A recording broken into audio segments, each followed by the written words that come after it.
नमस्कार, आप देख रहे हैं पंच न्यूज एनसीआर और मैं हूं आपके साथ मानवी ठाकुर। शुरुआत करते हैं आज की खास खबरों से। पार्टी जीतन राम मांझी की पार्टी 6 सीटों पे चुनाव लड़ रही है। देखिए, अब तो ये एनडीए का सीट शेयरिंग का फार्मूला तय भले ही हो गया हो, लेकिन एनडीए में ऑल इज नॉट वेल है, ये स्पष्ट दिख रहा है। जो बात लगातार श्री तेजस्वी जी कह रहे थे, हम लोग कह रहे थे कि बीजेपी जेडीयू को समाप्त कर देगी और मुख्यमंत्री भी नहीं बनाएगी, तो अब वो दृश्य तो दिख रहा है। तो हैसियत बता दी, अभी बड़े भाई की भूमिका में जेडीयू रहती थी, बराबरी पर लाया है और श्री चिराग पासवान जी और बीजेपी ने मिलकर 130 सीट ले ली। अब चुनाव के बाद जेडीयू को समाप्त बीजेपी कर देगी और मुख्यमंत्री का कुर्सी भी ले लेगी। और आदरणीय जीतन बाबू मांझी जी तो 15 सीट में गिड़गिड़ा रहे थे, 6 सीटों पर उनको आधे दर्जन पर सल्टा दिया, सिमटा दिया।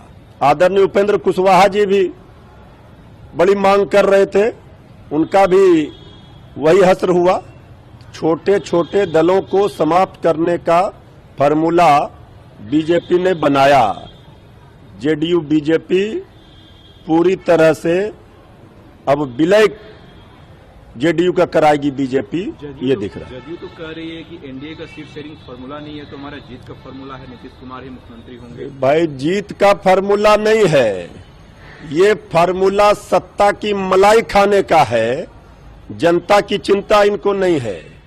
ये तो जीत का फार्मूला महागठबंधन में तेजस्वी यादव जी के विजन और सोच में पता चलता है।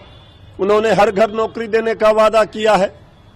तेजस्वी जी ने जो एजेंडा सेट किया है, पढ़ाई, कमाई, दवाई, सिंचाई, सुनवाई, कार्रवाई वाली सरकार का, इसका जवाब कहां है? अभी तो भगदड़ मचेगा जेडीयू बीजेपी में। आगे आगे देखिए न होता क्या है। नामांकन के अंतिम दिन तक भगदड़ मच जाएगा पूरी जेडीयू और बीजेपी में। मांझी जी नाराज चल रहे थे, लेकिन आज मीडिया से बात करते हुए कहा कि हम खुश हैं, जो हमें मिला है उसमें हम खुश हैं। नहीं, आदरणीय मांझी जी तो कैमरे पर कह रहे हैं खुश है, लेकिन फिर कल सुबह उनका बयान ट्वीट देखिएगा। मांझी जी का दर्द दिख रहा था चेहरे पर, लेकिन वो सत्ता कुर्सी न चली जाए इसके लिए वो बर्दाश्त करके हैं वहां। आप लोग कब कर रहे हैं? हमारे महागठबंधन का सीट शेयरिंग का फार्मूला लगभग तय हो चुका है और हम समझते हैं कि बहुत जल्द इसकी घोषणा हो जाएगी। हमारे यहाँ कोई किचकिच नहीं है, सब सहज तरीके से। सैनी जाते हुए पटना में उन्होंने कहा कि गठबंधन जो है वो अस्वस्थ थोड़ा सा हुआ है, लेकिन सारे जो डॉक्टर हैं वो दिल्ली में, इसलिए मैं दिल्ली जा रहा हूँ और स्वस्थ होकर गठबंधन लौटेगा। नहीं तो ठीक ही कह रहे हैं। महागठबंधन में ऑल इज वेल है। महागठबंधन महा मजबूत है, महाविजय करने की तैयारी में है। ये सीट के लिए नहीं, जीत के लिए सब लोग 243 सीटों पर महागठबंधन के उम्मीदवार लड़ेंगे। ठीक है, थैंक यू।